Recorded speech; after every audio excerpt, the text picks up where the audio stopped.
Bonjour Dimitri Friedman. Bonjour Gérard Clèche. Dimitri, je ne vous connaissais pas il y a encore quelques semaines et je suis tombé en arrêt devant votre livre. Je dois avouer que votre livre m'est arrivé par la poste. C'est vous qui me l'avez envoyé sur le conseil d'une amie chère qui s'appelle Sarah. Et donc ce livre s'appelle La planète de Jacob Ginsburg. Vous l'avez vous-même édité. Vous avez fait une maison d'édition pour pouvoir éditer ce livre, mais vous aviez déjà écrit des livres précédemment, notamment vous allez nous en parler, mais notamment sur une héroïne indienne, vous allez nous le raconter. Mais à la base, vous étiez journaliste, et vous étiez journaliste surtout dans tout ce qui concerne les affaires étrangères, tout ce qui concerne la géopolitique, mais aussi dans les journaux un peu plus légers, notamment du groupe Condé Nast, ou à Vogue notamment. Voilà. Est-ce que je vous ai bien présenté? C'est parfait. Je peux ajouter que, en fait, je suis devenu journaliste dans les relations internationales sur le tard. J'ai fait pratiquement tout l'essentiel de ma carrière dans le journalisme show business, rock and roll, star, D'accord. et Donc, beaucoup plus léger, quoi. oui, léger. Pas que, parce que je faisais aussi beaucoup de journalisme, de reportages à l'étranger sur les villes, sur les gens, sur les auteurs, sur les cinéastes. Voilà, donc Oui, ça c'est une des caractéristiques de Dimitri Friedman, c'est que vous avez beaucoup voyagé. énormément. Et ça se voit, en lisant La planète de Jacob Ginsburg, puisque ça se déroule, sans divulgacher l'histoire, ça se déroule à cheval sur plusieurs continents et notamment sur l'Argentine et Et Paris. Paris. Et Paris, mais pas seulement. Il y a aussi, Et Paris, le Belleville de le Paris. belle ville de Paris. Et donc, je l'ai dit, ce livre m'a beaucoup plu, m'a beaucoup étonné. Je le conseille évidemment, la lecture. Et donc vous avez expliqué en premier temps, vous avez été journaliste, showbiz, variété, vous avez beaucoup voyagé. Ensuite, vous avez fait toute une carrière dans le journalisme, géopolitique et affaires étrangères. Exactement. Et aujourd'hui donc, je ne vais pas trahir un secret, vous avez 78 ans, mais vous avez bon pied, bon oeil et vous les faites pas. Disons que je suis à la retraite active, c'est-à-dire que j'ai écrit pas mal d'articles, je continue d'écrire des articles de temps en temps. Notamment, j'en ai fait un sur Israël, pour l'essentiel des relations internationales récemment, pour expliquer que finalement la résilience du peuple juif était plus que jamais forte après tous ces événements et encore maintenant. Et j'ai écrit des bouquins et j'ai écrit notamment un livre, celui dont je suis fier. C'est celui que j'ai fait sur la reine des bandits, Poulan Devi, dans laquelle j'ai fait une enquête approfondie en Inde, où je suis allé une vingtaine ou trentaine de fois. Et effectivement, ça c'est une caractéristique que je n'ai pas dit dans votre présentation, c'est que votre nom pourrait y faire penser, mais tout le monde n'a pas forcément c'est qu'effectivement vous êtes d'origine juive, enfin vous êtes juif et La planète de Jacob Ginsburg, c'est quand même, plus qu'un filigrane tout au long du bouquin. Il y a une vraie quête. Il y a une double quête d'identité. Il y a à la fois, quelqu'un qui essaye de la fuir et en même temps quelqu'un qui essaie de s'en rapprocher. Quelqu'un qui, bref, il y a tout un travail comme souvent chez les auteurs juifs et souvent chez les auteurs juifs, ashkénazes, il y a toujours quelque chose autour de la recherche du qui on est. Voilà. Qu'est-ce que vous confirmez ça, ce Oui, oui, si vous voulez, moi, mes dieux littéraires, entre guillemets, ce sont des auteurs juifs américains comme Philip Roth, Saul Bellow, ou même Cynthia Ozick. Et donc, ce sont des auteurs, et j'espère être dans cette veine, qui ne s'adressent pas seulement à un public juif ashkénaze. C'est-à-dire que leurs personnages sont issus de milieux juifs, ils ont des problèmes familiaux qui sont typiques des problèmes familiaux qu'on rencontre chez les Ashkénazes, mais leur lectorat est beaucoup plus universel, parce que leur personnage est celui dont j'ai fait un livre, Jacob Ginsburg, ne sont pas des personnages qui s'adressent uniquement à leur milieu. leurs problèmes sont universels, Ouais, oui, ça me fait penser à la série, qui a beaucoup de succès, qui s'appelle La famille Shtisel, oui. qui parle de juifs orthodoxes à Jérusalem et cetera et à cheval sur, Jérusalem et Anvers et qui, en fait, parle à tout le monde parce que les histoires sont universelles. C'est vrai que c'est un univers un peu cocasse, un peu folklorique pour des gens qui sont pas Qui sont pas de ce milieu. de ce milieu-là, mais en même temps, c'est des histoires universelles et vous parliez de Philippe Roth, de Cynthia Ozick et de Samuel Bello. On pourrait aussi parler de Chaim Potok, Non, bien sûr. beaucoup moins drôle parce qu'effectivement, j'ai oublié de le dire, dans votre livre, il y a beaucoup d'humour, Oui, oui. donc un humour, juif un peu à la je dirais pas à la Woody Allen parce que Woody Allen, il a aussi intégré beaucoup d'américanité en lui, mais il y a beaucoup d'humour dans ce livre. J'ai pensé aussi à un livre plus récent de Shalom Auslander qui s Que j'ai pas lu. qui est extrêmement drôle, très très caustique sur, comment ça s'appelle? La lamentation du prépuce. Ah oui, oui, La lamentation du prépuce, Ouais. très j'ai lu des extraits. ouais, qui fait bondir les religieux parce qu'effectivement mais en même temps qui est très, très drôle. OK, bah, écoutez, on va avec vous, aborder maintenant le questionnaire du bonheur, c'est les autres. D'accord.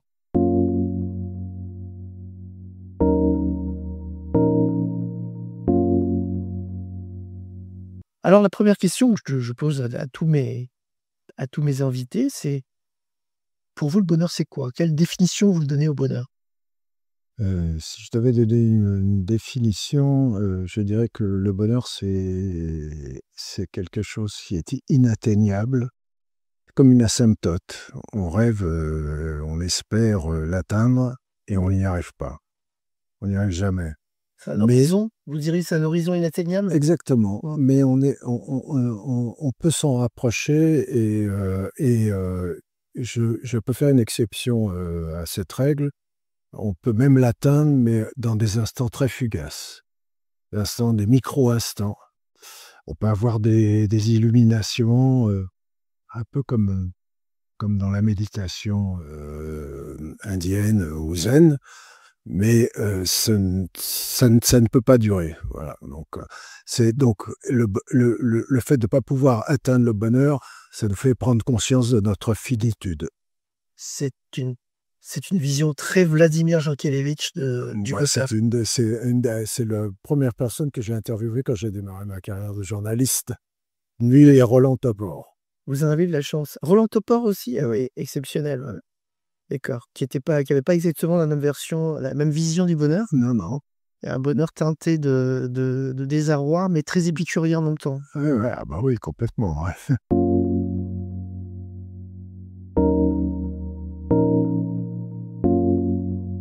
Si je vous demande de me citer, Dimitri Friedman, un souvenir heureux de votre enfance, celui qui vous vient comme ça, là, au conscient, vous me diriez quoi? Je penserais à ma grand-mère, qui était russe, originaire d'Odessa et qui avait perdu son mari pendant la guerre, mon autre grand-mère aussi d'ailleurs. Bon, enfin, tout ça, ce sont des histoires qu'on connaît par cœur. Mais ma grand-mère qui a jamais pu s'intégrer parce qu'il y avait un accent épouvantable russe et matiné de yiddish, euh, me lisait des extraits de L'idiot de Dostoïevski quand j'avais 14 ans, 13 ans. Donc, pour moi, c'était un moment magique, et parce que à cet âge-là, on lit pas L'idiot de Dostoïevski, on lit plutôt Les Parnailles de Michel Zévaco ou à la rigueur l'Iliade d'Homère, mais elle me lisait et ça me rendait complètement heureux. Donc voilà si vous voulez, le premier souvenir qui me vient. Sinon, les autres souvenirs, c'est plutôt des souvenirs de balades sur les planches à Trouville, ou vous voyez, des souvenirs beaucoup plus ordinaires.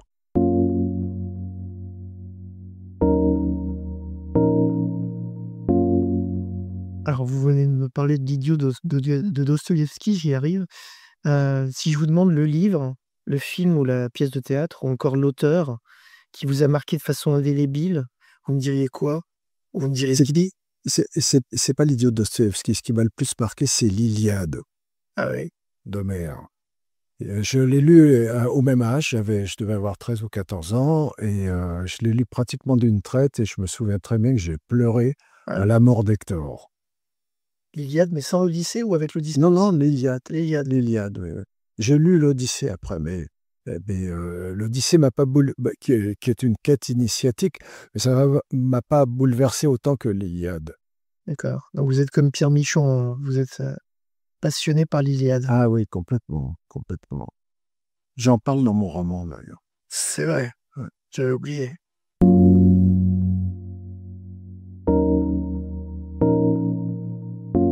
De quoi ne voudriez-vous jamais vous priver dans la vie, sous-entendu pour être heureux?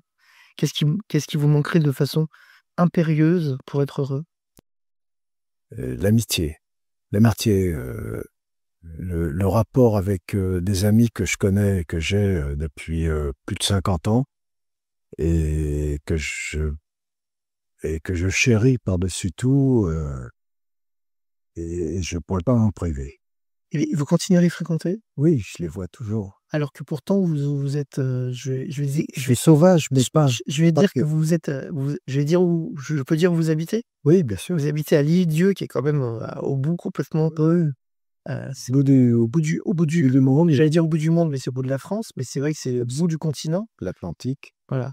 Et donc malgré tout, l'amitié, c'est important, les voir régulièrement, leur parler, faire des bouffes avec eux. Exactement, des gens des amis que j'ai connus quand j'étais journaliste, ou même quand j'étais avant au lycée, et que je continue de voir, et que j'aime, voilà, je pourrais pas m'en passer.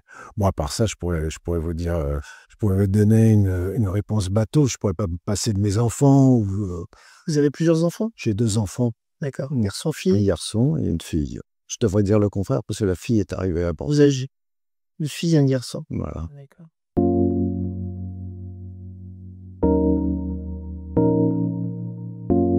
Je vous demande pas quel est votre rapport à la religion, juive, en l'occurrence, même si dans le livre, il y a beaucoup de passages sur cette question, sur cette problématique, sur ce questionnement aussi.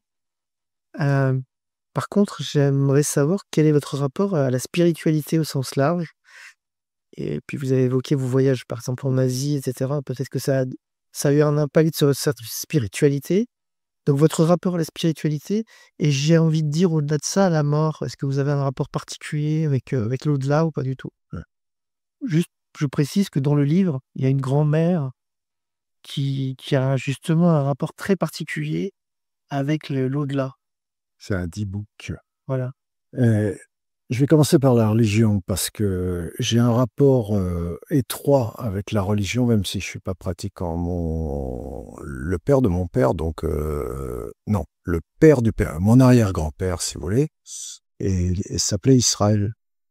Et c'était un racide, Un Chassid, pour les gens qui connaissent pas, c'est un juif très pieux, et un juif religieux. Qui a eu une vie très particulière, 2 mariages, 17 enfants, ah oui, et qui finalement a échoué en France, où il était vendeur, colporteur pendant les manifestations des Fronts populaires. Donc mon rapport à la religion, c'est un rapport comme ça, c'est un rapport imaginaire. Mon père, que j'ai interviewé quand il était un peu avant sa mort, me racontait justement que son grand-père, il dormait dans la même chambre, et son grand-père l'obligeait à se lever tous les matins pour réciter les prières en se tournant vers Jérusalem. Donc ça, c'est un rapport, si vous voulez, c'est de l'ADN. Maintenant, je suis pas pratiquant. J'ai essayé à plusieurs reprises, mais j'ai jamais pu dire le Kaddish en entier, par exemple. J'ai fait ma bar mitzvah quand même. alors le Kaddish, c'est la prière, Des morts. c'est pas seulement la prière des morts, mais c'est une prière qu'on dit effectivement quand Sur la son père ou sa mère décède. Ouais. Quelqu'un de très proche décède. Voilà. Donc ça, c'est mon rapport à la religion. Mon rapport à la spiritualité, il est beaucoup plus, comment dire, beaucoup plus intrinsèque. Je suis naturellement, je pense, bouddhiste, sans l'être vraiment.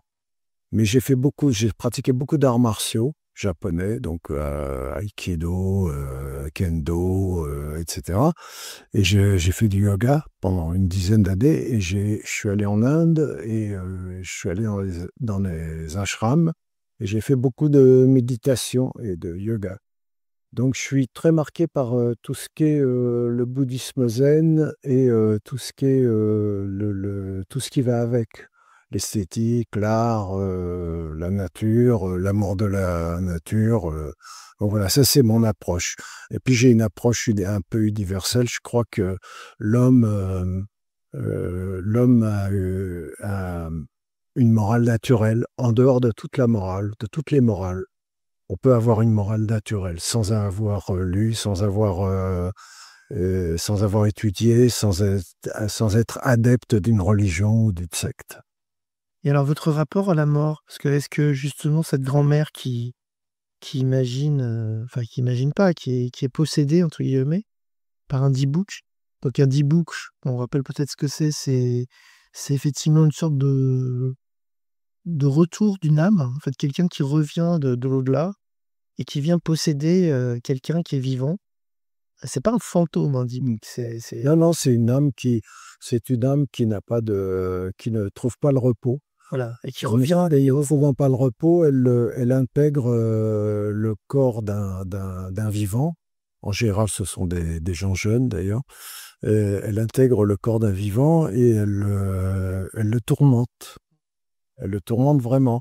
Mais moi, le Dybbuk dont je parle, n'arrive pas à tourmenter son enveloppe, son bord, et est plutôt gentil avec lui puisque c'est son petit-fils. Donc, Et donc là, vous avez été inspiré par quelque chose de votre vraie vie ou c'est et toujours cette grand-mère qui est morte folle. celle qui vous a lu, «L'idiot» de Dostoïevski? J'ai du mal avec Dostoïevski. Ouais, ouais, celle qui me lisait Dostoïevski, ouais. Ouais. Ouais, et au fond, je pense que c'est elle qui a inspiré mon envie d'écrire et d'être écrivain, entre guillemets. Je sais pas si c'est l'étiquette ou quoi bien. Ouais. Pas de Il n'y a y a pas. pas de diplôme. Oh, d'accord. Et, euh, et donc, c'est mon D-book, mais c'est pas mon D-book réel. Oui, c'est le D-book que je me suis fabriqué. Et je pense on peut tous se fabriquer un D-book. C'est pas une obligation. Les gens qui sont dans l'action les politiques, les chefs d'entreprise, etc., je pense qu'ils n'en ont pas ou ils n'ont pas le temps de se fabriquer un D-book. Ceux qui sont un peu dans la méditation, tout en ayant un pied dans l'action, peuvent se fabriquer un D-book. Moi, je m'en suis fabriqué un. Et là, la personnalité, le visage de cette grand-mère. C'est un émissaire, c'est un Dybbuk émissaire.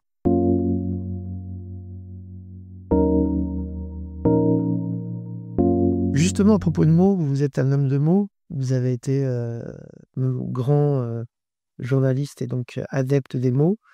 Vous l'êtes en tant qu'écrivain. Les mots, il suffit de lire le livre pour voir que vous aimez les mots. Pas forcément d'ailleurs, toujours. C'est très facile. Pas facile.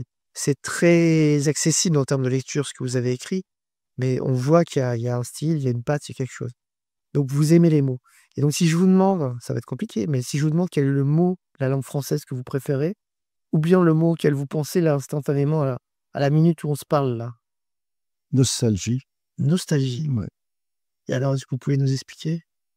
Euh, pour moi, la nostalgie, c'est la pire des illusions. Or, c'est à rattacher à ce que je vous disais tout à l'heure à propos de la méditation et des voyages que j'ai fait en Inde et, et de toute cette spiritualité qui est complètement diffuse et dans laquelle on baigne, et dans laquelle moi je baigne, euh, qui, euh, qui m'empêche parfois de me souvenir des moments heureux. Mais en même temps, il y a toujours un retour sur soi. À partir du moment où vous cherchez à vous souvenir des moments heureux, vous rendez compte que c'est une illusion parce que ça n'est plus là. L'homme que j'ai été, je ne le suis plus. Donc, je pense souvent à la nostalgie.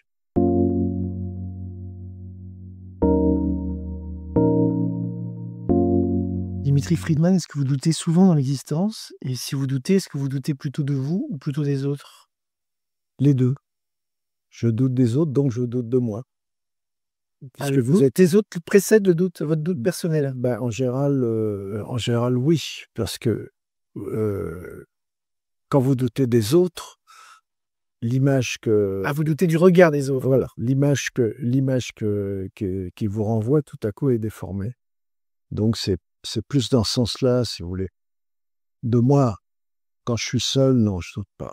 Quand j'écris un livre, je doute pas. Voilà, justement, j'allais vous demander quand vous avez écrit ce livre qui est quand même pas qui fait pas quand même 100 pages, il est assez volumineux. Déjà, combien de temps vous avez mis pour l'écrire et est-ce que vous avez eu des périodes de doute où vous avez failli arrêter l'écriture ou bien pas du tout? J'ai dû mettre, 4 ans pour le faire. Par intermittence avec un autre livre que je suis en train d'écrire et qui est plus gros, mais qui me demande plus de travail.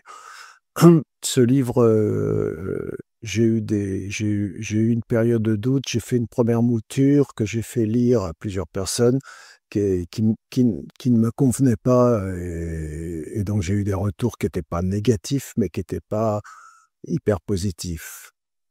J'avais pas de doute sur les personnages, j'avais pas de doute sur les situations, j'avais pas de doute sur, le côté initiatique du livre et sur, le ton, mais j'avais un doute sur l'enchaînement.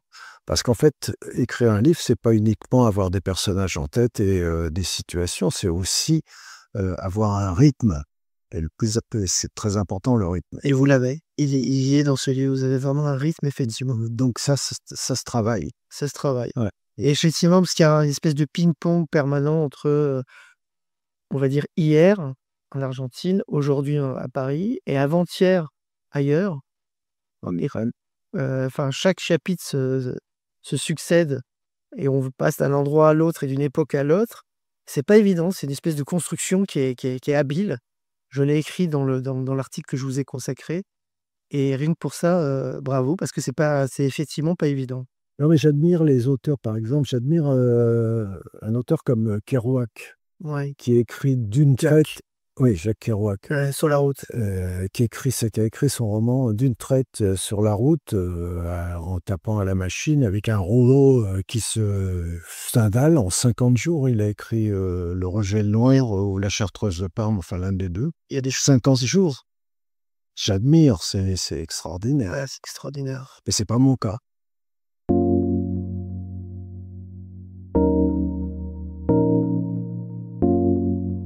Pour quel défaut de vos contemporains vous avez le plus d'indulgence? La faiblesse. La faiblesse, heu, la société nous fait obligation d'être forts, en particulier pour les hommes. Les hommes ont l'obligation d'être forts, or, de moins en moins ils le sont. Heu Ouais. et donc, Il y a une injonction à la virilité quoi et à la force. oui, oui, c'est pas facile en fait d'être un homme. Je ne dis pas que c'est facile d'être une femme. Non. C'est pas bah, je vais pas ce exemple-là. Je vais pas faire une généralité, mais c'est vrai qu'il y a, les hommes ont un devoir d'être forts, de se dominer et cetera et cetera. Ils n'y arrivent pas tout le temps. Parfois, ils n'y arrivent pas pour la pire des raisons, alors ça, c'est une horreur. On le voit tous les jours, mais Bah, c'est décrit à travers le personnage, de principal de Jacob oui, Riismond oui, qui, mais la faiblesse ordinaire et la comment dire? La faiblesse ordinaire, c'est le défaut pour lequel je pourrais avoir le plus d'indulgence. Petit défaut quoi, les et qui rendent parfois même les gens sympathiques.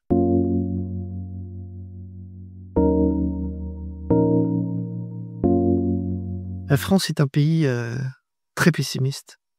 C'est un des ingrédients qui a fait que j'ai lancé ce podcast. Au d'ailleurs, pour l'anecdote, on enregistre aujourd'hui à l'Écuge et on est la Journée internationale du bonheur. Ah oui, Voilà, c'est la Journée internationale du bonheur. Nous sommes donc on enregistre ce jour donc 10 mars, c'est 20 mars pardon, Journée internationale du bonheur et je lisais qu'à cette occasion, chaque année, il y a un sondage qui sonde, les populations de plein de pays dans le monde et heu et la France est au 33e rang des pays, les plus optimistes, donc très pessimistes.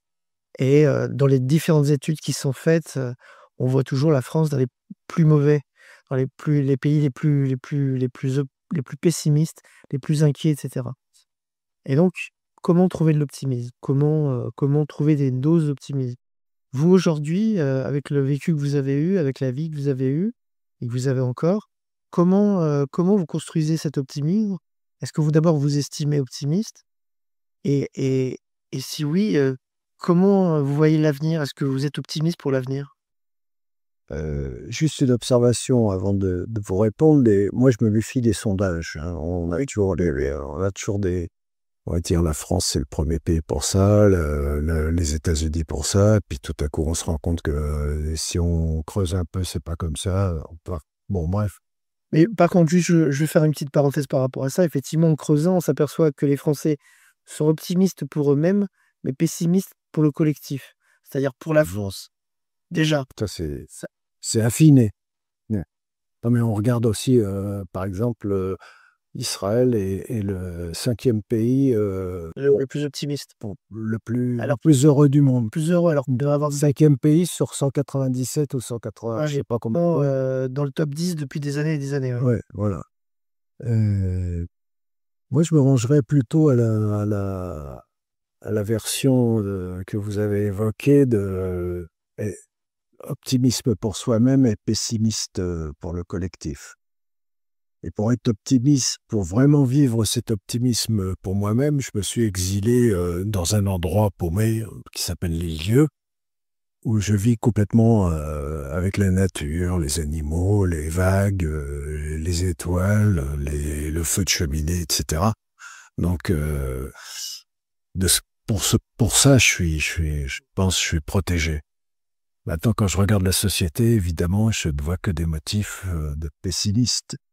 Donc, Mais justement, est-ce que cet isolement, entre guillemets, à l'île-Dieu, c'était volontaire pour vous éloigner un petit peu de toute cette oui, c'est un peu cette pesanteur? c'est un peu oui, bien sûr. Ouais, j'ai eu des drames aussi dans ma vie, donc non, mais ce matin, j'écoutais aux infos le même sondage justement à cause de la journée du bonheur, mais j'avais pas percuté que c'était cette journée, le pays le plus heureux au monde, c'est la Finlande. Je suis allé en Finlande, je vivrai pas là-bas. Non.